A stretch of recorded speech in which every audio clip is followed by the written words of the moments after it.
तो अभी तक जो है हम लोगों ने नीति शतक में 8 श्लोक पढ़ लिया। आज पढ़ेंगे श्लोक 9वां। तो पहले इसको एक बार बोलते हैं और उसके बाद समझते हैं। कृमिकुलचितं लालाक्लिन्नं कृमिकुलचितं लालाक्लिन्नं विगन्धिजुगुप्सितं निरुपमरसप्रीत्या खादन्नरास्ति निरामिषं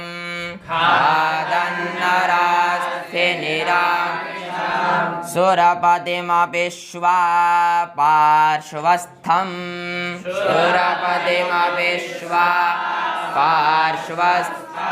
विलोक्य न शङ्कते न हि गणयति क्षुद्रो जन्तुः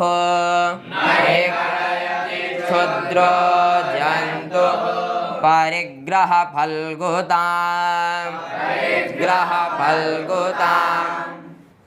अब देखिए भर्तृहरि जी इस श्लोक के माध्यम से बताना चाह रहे हैं कि नीच व्यक्ति किस तरह होता है। वो अपनी नीचता को नहीं छोड़ पाता है, ये इस श्लोक में भर्तृहरि जी बता रहे हैं। और ये जो श्लोक है ये हरिणी छंद में है। किस छंद में है? हरिणी। और इससे पहले जो हम लोगों ने श्लोक पढ़ा वो कौन से छंद में था? शिखरिणी छंद में। और ये कौन से छंद में है? हरिणी छंद में। ठीक है। तो अब देखिए कह रहे हैं शुवा। शुवा अर्थात कुत्ता। शुवा किसको कहते हैं? कुत्ते को कहते हैं। कह रहे हैं शुवा नरास्थि। क्या कह रहे हैं? शुवा नरास्थि। शुवा अर्थात कुत्ता। नर कहते हैं आदमी को। नर मतलब आदमी। और अस्थि कहते हैं हड्डी को। अस्थि मतलब हड्डी। कहने भैया जो कुत्ता होता है वो आदमी की हड्डी खादन। खादन मतलब खाते हुए। खादन मतलब आपने देखा होगा एक कुत्ता जो है आदमी की हड्डी खाता है कि नहीं। तो वही कह रहे हैं शुवा नरास्ति खादन। खादन मतलब खाते हुए। शुवा अर्थात कुत्ता। कह रहे हैं कुत्ता आदमी की हड्डी खाते हुए। समझे कि नहीं? पार्श्वस्थम। क्या कह रहे हैं? पार्श्वस्थम। पार्श्वस्थम का अर्थ है समीप में। पार्श्वस्थम मतलब समीप में। सुरपतिम अपि। क्या कह रहे हैं? सुरपतिम अपि। सुरपति कहते हैं इंद्र भगवान को। सुरपति मतलब इंद्र भगवान। अपि मतलब भी। विलोक्य। विलोक्य का अर्थ होता है देखकर। विलोक्य मतलब देखकर। ना मतलब नहीं, शंकते मतलब संकोचित होता है। मतलब संकोचित नहीं होता, संकुचित नहीं होता है। तो कहने का अर्थ हुआ कि भाई कुत्ता आदमी की हड्डी खाते हुए, ठीक है, पार्श्वस्थम, यदि उसके पास में साक्षात सुरपति आ जाएं अर्थात इंद्र जी आ जाएं, उनके आने पर भी विलोक्य न शंकते। विलोक्य मतलब देखकर कोई चिंता नहीं करता है। यदि मान लीजिए कुत्ता हड्डी खा रहा हो और वहाँ साक्षात इंद्र जी आ जाएं, कोई चिंता करेगा वो? बल्कि इंद्र को देखकर वो समझेगा कहीं हड्डी छीन ना ले। कुत्ते का स्वभाव यही होता है। यदि मान लो कुत्ता हड्डी खा रहा हो और बड़े मन से हड्डी खाता है। किसकी हड्डी? क्या? नराज थी, आदमी की हड्डी। और आदमी का खून सबको प्रिय है कि नहीं? तो भाई भर्तृहरि जी कह रहे हैं भाई यदि कुत्ता आदमी के हड्डी को खाते हुए उसके पास में यदि सुरपति अर्थात इंद्र जी आ जाएं तो उनको देखकर न शंकते। इंद्र जी को देखकर भी वो केवल ये सोचता है कहीं ये मेरी हड्डी ले ना ले। कुत्ता इंद्र जी को देखकर सोचता है भाई कहीं ये मेरी हड्डी ना छीन ले। ऐसी प्रवृत्ति होती है किसकी? कुत्ते की। और ये जो नरास्थी है, क्या है? नरास्थि। अब किस प्रकार का हड्डी है उसके बारे में बता रहे हैं, समझे कि नहीं। बाकी जितनी भी ऊपर की लाइन है और बीच वाली लाइन है ये सब नरास्थि के विशेषण हैं, समझे कि नहीं। अब देखिए क्या करें, करें कैसा नरास्थि है, कह रहे हैं कृमिकुलचितम। क्या कह रहे हैं? कृमिकुल चितम का अर्थ होता है व्याप्त। चितम मतलब व्याप्त, और कुल कहते हैं समूह को, कुल मतलब समूह, और कृमि कहते हैं कीड़े को।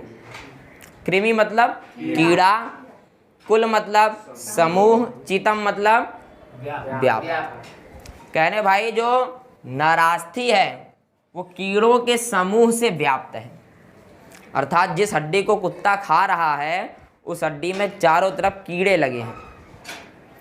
ऐसे हड्डी को कौन खा रहा है? श्वा, अर्थात कुत्ता। और ऐसे हड्डी को खाने पर भी अगर उसके सामने इंद्र जी आ जाएं तो उसको यही भय रहता है कहीं ये मेरी हड्डी छीन न ले। और इंद्र को क्या आवश्यकता भाई तुम्हारी हड्डी छीने? हाँ, जो देवताओं का राजा हो, जिसका वास इंद्र आसन पर होता हो। तो ऐसे भगवान भी यदि कुत्ते के सामने आ जाएं तो कीड़ों से युक्त ऐसी हड्डी को कुत्ता खाते हुए सोचता है कि ये मेरी हड्डी छीन ना ले। और कैसी हड्डी है? करें लालाक्लिन्नम नरास्थि। क्या कह रहे हैं? लालाक्लिन्नम नरास्थि। लाल अर्थात लार होती है ना, लार, जब कुत्ता हड्डी को खाता है आप देखते होंगे पूरा लार लगा रहता है। और क्लिन्नम कहते हैं गीले को, अर्थात लाल लार से गीली है क्या? नरास्थि हड्डी। पहली बात बताए कीड़ों से युक्त है, चारों तरफ कीड़ा ही कीड़ा है उसमें। और दूसरी बात बता रहे हैं कि कुत्ते के लार से हड्डी पूरी गीली हो गई है। ऐसे हड्डी कौन खा रहा है? श्वा, अर्थात कुत्ता। ऐसे हड्डी को खा रहा है, उसमें भी सोच रहा है कहीं मेरी हड्डी इंद्र छीन ना ले। और कैसा नरास्थि है? कह रहे हैं विगंधी नरास्थि। समझे कि नहीं? क्या कह रहे हैं? विगंधी नरास्थि। गंध अर्थात जहाँ गंध हो, बदबू हो, और सामान्य बदबू नहीं। कह रहे हैं विगंधी नरास्थि। कोई हड्डी मान लीजिए 15-20 दिन से पड़ी हो, उसमें जो दुर्गंध आए, ऐसे दुर्गंध को विगंध कहते हैं। मतलब सामान्य दुर्गंध नहीं, अत्यधिक भयंकर ऐसी हड्डी है। कैसी हड्डी है? विगंधी नरास्थि। ऐसे हड्डी को कुत्ता खा रहा है, जो कीड़ों से युक्त है, लार से सनी हुई है और भयंकर बदबू आ रही है। ऐसे हड्डी को खाते हुए सोचता है कहीं इंद्र इस हड्डी को छीन ना ले। ये कुत्ते की प्रजातियां हैं। और कैसी हड्डी है? कह रहे हैं जुगुप्सितम नरास्थि। क्या कह रहे हैं? जुगुप्सितम नरास्थि। जुगुप्सित अर्थात घृणा युक्त। उस हड्डी को देखकर अच्छे अच्छे व्यक्ति को उल्टी हो जाए, जिसमें कीड़ों से सनी हुई हो, पूरे लार ही लार, कुत्ते के लार से पूरी गीली हो, और जो विगंध से युक्त हो अर्थात दुर्गंध से युक्त हो।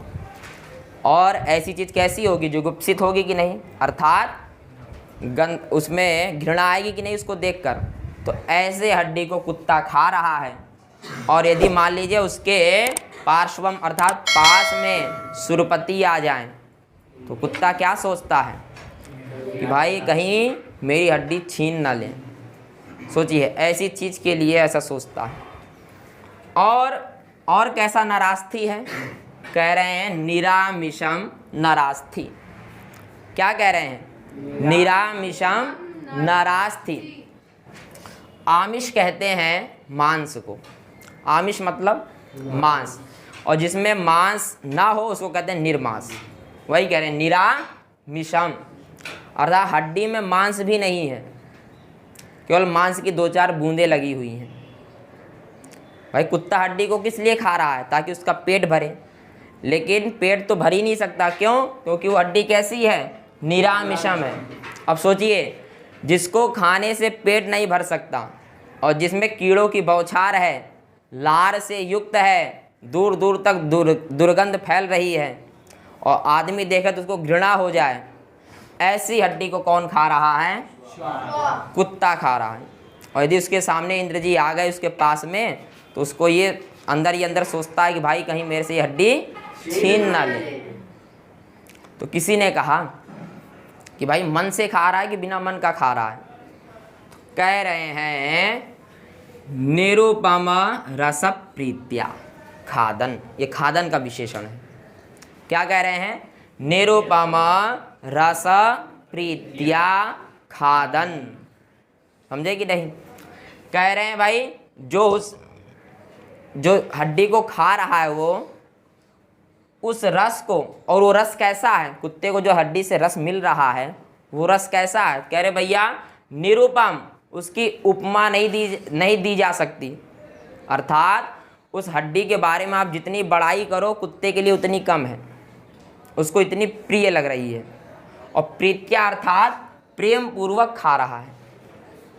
प्रीत्या मतलब प्रेम पूर्वक खा रहा है हड्डी को, जिसमें ना ही मांस है, कीड़ों से युक्त है, लार से सनी हुई है, दूर दूर तक दुर्गंध फैल रही है। ऐसे हड्डी कैसे खा रहा है वो? रस प्रीत्या, रस से, उसको बड़ा रस मिल रहा है उसमें। और उस रस के निरुपम का अर्थ है उस रस की उपमा नहीं दी जा सकती, अर्थात उसके बारे में बताया नहीं जा सकता। जैसे समुद्र होता है, समुद्र कितना गहरा है कोई बता नहीं सकता है, इतना ही सुंदर उसको लग रहा है खाने में कि उसका वर्णन किया नहीं जा सकता है। किस चीज़ का? हड्डी का। ऐसे हड्डी को खाते हुए कुत्ता सोचता है कि कहीं इंद्र मेरे से छीन ना ले। तो वही भर्तृहरि करें क्षुद्र जंतु। भाई जो क्षुद्र लोग होते हैं अर्थात जो नीच लोग होते हैं, नहीं गणयति। क्या कह रहे हैं? नहीं गणयति। नहीं मतलब नहीं, गणयति मतलब विचार कर पाते हैं। किस चीज़ का? परिग्रह फलगुताम। क्या कह रहे हैं? परिग्रह।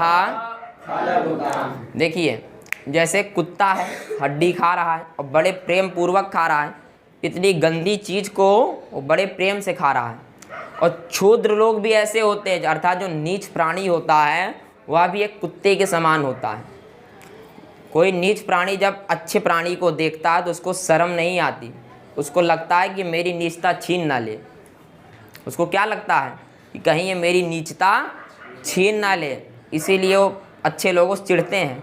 जैसे कुत्ता इंद्र से चिढ़ रहा है कहीं हड्डी मेरी लेके भाग ना जाए। ऐसे ही कौन होते हैं? क्षुद्र जंतु। और परिग्रह का अर्थ होता है स्वीकार। परिग्रह मतलब और फलगुताम का अर्थ है तुच्छता। फलगुताम मतलब तुच्छ, समझे कि नहीं? अर्थात परिग्रह मतलब स्वीकार की हुई वस्तु।